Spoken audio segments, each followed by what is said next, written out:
Hello, sculpture students. Today we are going to be talking about taking stone and turning it into a sculpture. So because the stone comes in a specific size, it does limit what you can do with it. And instead of a lot of other materials where you're adding things together, in this case we are subtracting. So all you can do is take away from this stone. If it breaks in half, you can't put it back together again.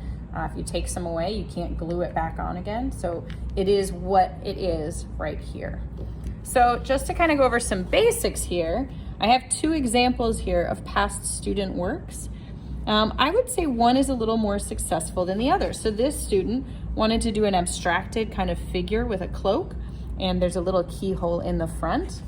And this student decided to do kind of a take on the kiss idea. So you can see there are these rounded heads, they're kind of holding each other and their faces are smushed together.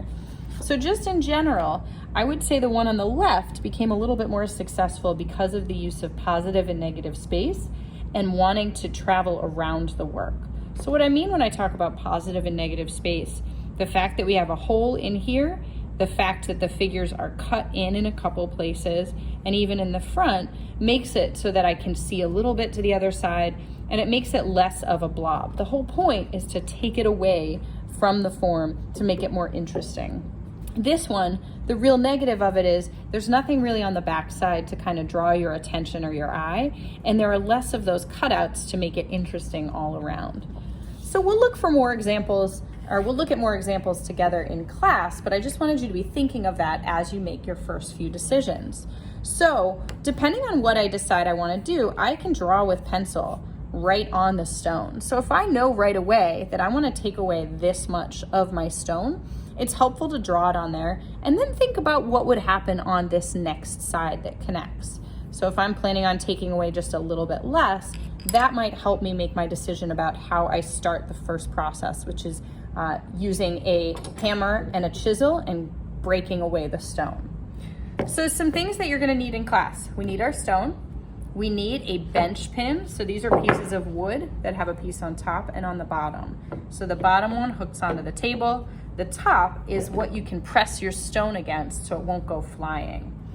A hammer for this first part, and I've got a variety of chisels. I'm going to show you these in another video. Chisels are just any pieces with metal that are sharp on the end. They come in different shapes, and what you would do with the chisel is you hit it with the hammer from behind, and that's how you take away the stone. The other things we need safety goggles, and we need safety masks. You can wear your mask for school, but because of the dust, I definitely recommend using one of our paper masks that we have. So you could just trade it off when you're here. That way your mask isn't getting covered in dust in the room. So it's just a way to kind of protect yourself a little bit more. And then at the end, we're gonna talk about cleanup. So we have a dustpan to pick up the pieces. All right, so if I look at my stone, I've kind of marked off where I'm gonna take some of the material away. The first thing I can do is I can take one of my chisels, and right along that line, I can start hitting.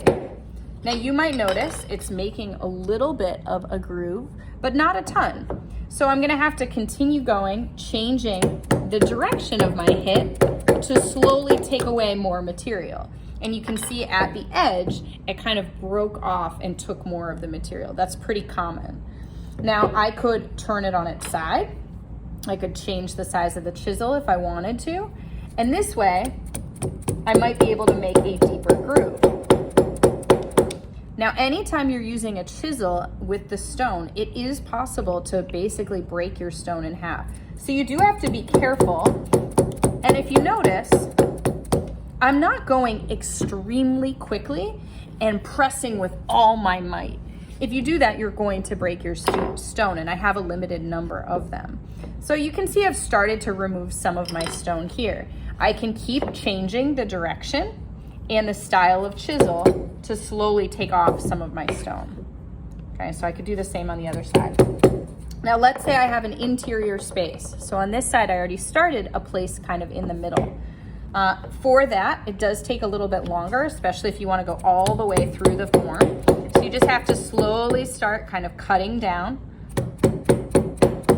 And then once you get a little bit further, we can actually drill through, which helps with the process a little bit more as well.